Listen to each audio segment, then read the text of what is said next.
Today we're making my smoky pulled chicken sliders with a Nashville-Style Vinegar Slaw. They are so refreshing, they're so simple to make, and they're inspired by my favorite barbecue restaurant here in Nashville. Let's go make them.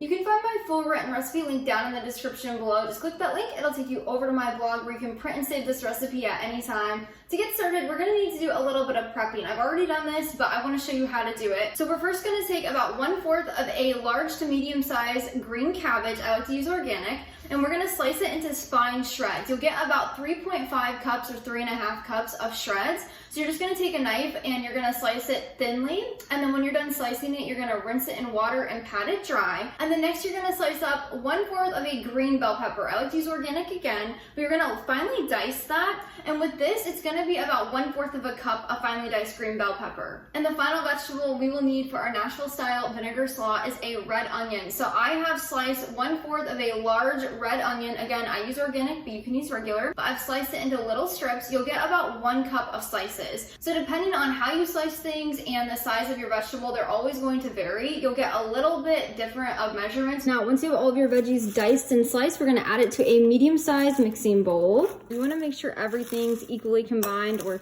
dispersed throughout. That way you don't have chunks of onion only over here and bell pepper over here. Now, once your slaw is tossed together, we're going to put it to the side for now. So we're gonna grab a small saucepan and you're gonna add 2 tablespoons of apple cider vinegar to it, as well as 1/2 tablespoon of avocado oil. You could also use olive oil if you want to. It's gonna give it a little bit different of a taste. And then next we're gonna add in 1/2 teaspoon of sea salt, 1/4 teaspoon of ground black pepper, and finally 1/4 teaspoon of celery seed. This is just whole dried celery seed. That adds a lot of flavor. When you're making a vinegar-based slaw, that is what's gonna be the main key component. It makes it taste so good. Now we're gonna take this over to the stovetop and bring it to a boil over medium-high heat.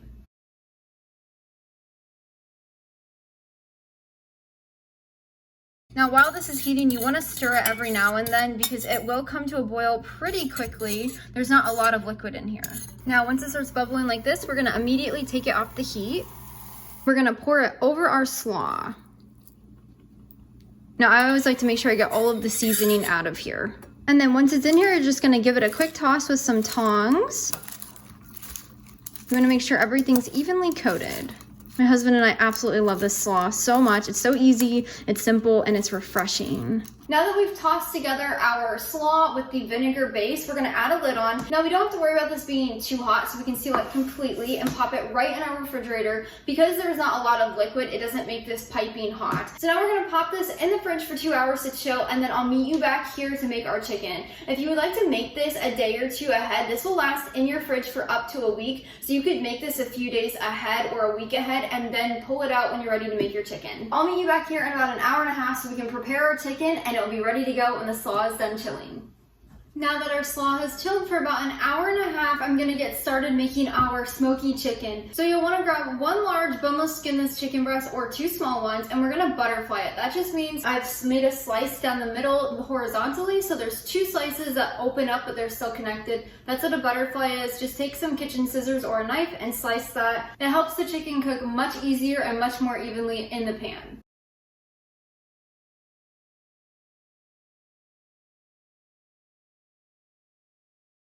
Now once our chicken breast is butterflied, we're going to make our seasoning mix. So we're going to do 1 teaspoon of sea salt, 1/2 teaspoon of ground black pepper, 1/2 teaspoon of garlic powder, make sure it's salt-free, 1/2 teaspoon of onion powder, again salt-free, and finally 1/4 teaspoon of smoked paprika, not regular paprika, but smoked for that smoky flavor. Now we're just going to stir this together. I like to use the back of my measuring spoon just because it's easy, but we're just going to mix this until it's evenly combined. Now we're going to season our chicken on both sides with about 1/2 of our seasoning, so we're going to take only 1/2 to season this.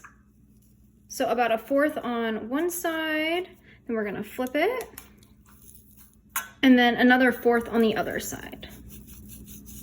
Now we're gonna save the other 1/2 of our seasoning for later after the chicken is cooked. Next, we're gonna add 1 teaspoon of avocado oil to a pan. If you don't have avocado oil, you can use another high heat cooking oil. This is just a very wholesome option because it has a high smoke point. Now we're gonna turn our heat to a medium heat and let this warm. You'll know when it's ready when you can feel some heat coming off over the top. Be very careful not to touch the pan. And then also your oil will be easier to move with your spatula. But once it's warm, we're gonna keep the heat on a medium heat. Then we're gonna grab our chicken that we butterflied and seasoned, and we're just gonna place it onto our pan.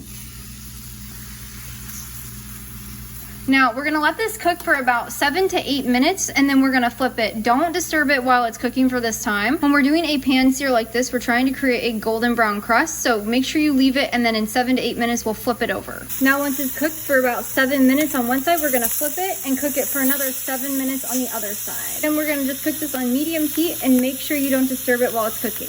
You can test the doneness by cutting into the largest part and making sure there's no pink, or you can insert a temperature thermometer and it should read at least 165 degrees Fahrenheit. Now once it's done cooking, we're gonna remove it, and then we're gonna let it sit for 3 to 5 minutes on the counter to rest before we start shredding. Now that our chicken is cooked and resting, we can grab the rest of our ingredients for our sandwiches. So this recipe makes about 2 to 3 sliders depending on how full you make them. I usually make 3. So that means we need 3 slider buns, but if you are doubling this recipe, you can double the buns as well. So I always like to make my own sourdough slider buns. I'll leave my recipe down in the description below. Just click that link. I'll take you over to the blog where I have all the instructions written over there and the ingredients you'll need to make these. I always like to make them homemade because they're so much better, but you could also use bakery style or store-bought, up to you. So for these slider buns, I've sliced them almost all the way through, so they're little sandwiches, and then I'm going to show you how to toast them in just a second. But then you can also grab out your slaw mixture that we made earlier. Just give it a quick toss with some tongs, and then our 2 sauces are completely optional. You do not have to add them on, but this is what my favorite barbecue restaurant does, so I'm doing it here at home.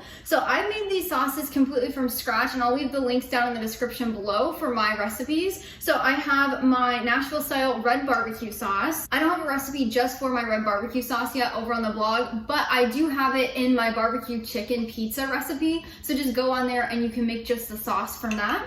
And then I also have my white barbecue sauce. So this is Alabama white barbecue. It's a mayo based, and I have that recipe linked down in the description below. These are 2 really, really good barbecue sauces, and they are amazing with the slaw and the chicken. So again, sauces are optional, but highly recommended. You can either buy them out or you can make them homemade. I personally highly recommend making them homemade. They're simple, they're quick, and they taste so much better. And you get the authentic Nashville-style red barbecue and Alabama white-style barbecue as well. Now that we have everything laid out and we're still waiting on our chicken to be done resting, we're gonna take our buns and toast them. This is, again, another optional step. I personally like to do it. It makes the sandwiches feel a little bit more special. So to do that, you'll want to grab a pan like we just used, or you can use a griddle, and you're gonna put some butter on there, and then you're gonna just open these buns up like this, and you're gonna lay them down into the pan or onto the griddle and toast them until the insides are golden brown. This just adds a nice little texture and it warms them up. Again, completely optional, but I'm gonna go do it.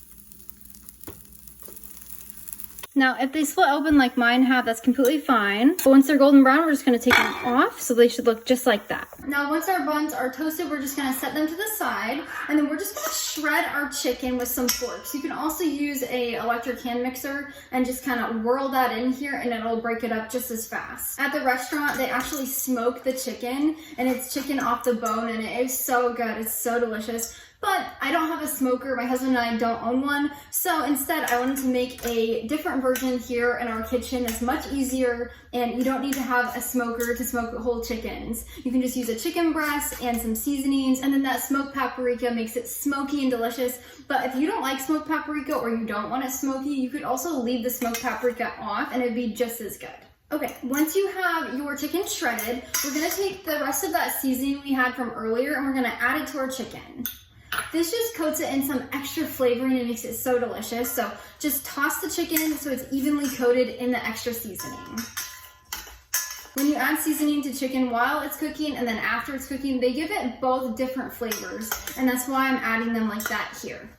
Now we're ready to assemble our sliders. Let's give this a quick try first. That is so good. Now to assemble our sliders, we're gonna grab some chicken. Next, we're gonna add on some slaw. And finally, we'll add on some of our barbecue sauce. So first, we're gonna add on some red, and then we'll add on our Alabama white barbecue. And finally, we'll add on our top buns. These look fantastic.